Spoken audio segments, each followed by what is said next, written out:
जिंगजी ने एक ही घूंसे में लोहे और कंक्रीट की दीवार तोड़ दी। ये देखकर वन आई, एक आंख वाला, भी हैरान रह गया। उसने ऐसा पहले कभी नहीं देखा था। फिर मौका देखकर जिंगजी वहां से भाग जाती है। अपने दिमाग की अधूरी यादों के सहारे वह एक पुराने बार में पहुंचती है, जहां उसका पीछा करते हुए वन आई भी आ जाता है। दोनों आपस में बात करते हैं और एक समझौता करते हैं। वन आई जिंगजी की मदद करता है एक पायलट को ढूंढने में, जिसका नाम लॉसन है। योजना ये होती है कि पायलट मिलते ही धरती छोड़ दी जाएगी। लेकिन जांच में पता चलता है कि लॉसन क्री जाति का था।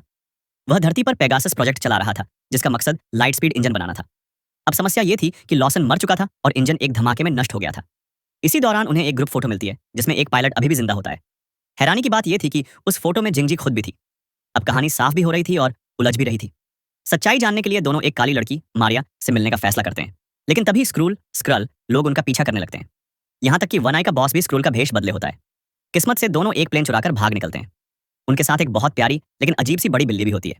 जल्द ही वे उस पायलट से मिल जाते हैं जो फोटो में था। दिन से रात तक बात करने के बाद जिंगजी की खोई हुई यादें वापस आ जाती हैं। अगले दिन स्क्रूल लोगों का लीडर आता है और एक ब्लैक बॉक्स दिखाता है। वह चाहता है कि जिंगजी जाने कि उस दिन असल में क्या हुआ था। रिकॉर्डिंग सुनकर जिंगजी को पूरी सच्चाई पता चल जाती है। लॉसन धरती पर एक एनर्जी कोर से लाइट स्पीड इंजन बना रहा था, जो अंतरिक्ष की एक लैब में छिपा हुआ था। उस दिन इंजन की टेस्ट फ्लाइट हो रही थी, लेकिन क्री कमांडर उसे हथियाना चाहता था ताकि दूसरे ग्रहों पर हमला कर सके। लॉसन ने मना किया तो क्री लोगों ने उसे मार दिया। जब कमांडर इंजन लेने ही वाला था, जिंगजी ने इंजन को नष्ट कर दिया। धमाके की एनर्जी से जिंगजी का शरीर बदल गया। कमांडर ने उसके शरीर की ताकत देखकर उसकी यादें मिटा दी और उसे क्री ग्रह पर ले जाकर ट्रेन किया। लेकिन असली लाइट स्पीड इंजन और एनर्जी कोर अब भी अंतरिक्ष वाली लैब में ही थे। स्क्रूल लोग इन्हें पाने आए थे ताकि बचे हुए लोग क्री के हमलों से बच सकें। फिर सभी लोग स्पेसशिप लेकर अंतरिक्ष जाते हैं और लैब को ढूंढते हैं। वहां पता चलता है कि एनर्जी कोर असल में टेसरैक्ट यानी कॉस्मिक क्यूब है। साथ ही वहां स्क्रूल जाति के कुछ लोग भी छिपे हुए थे। इससे साफ हो जाता है कि वे सच में जान बचाकर भाग रहे थे। लेकिन तभी क्री कमांडर भी वहां पहुंच जाता है।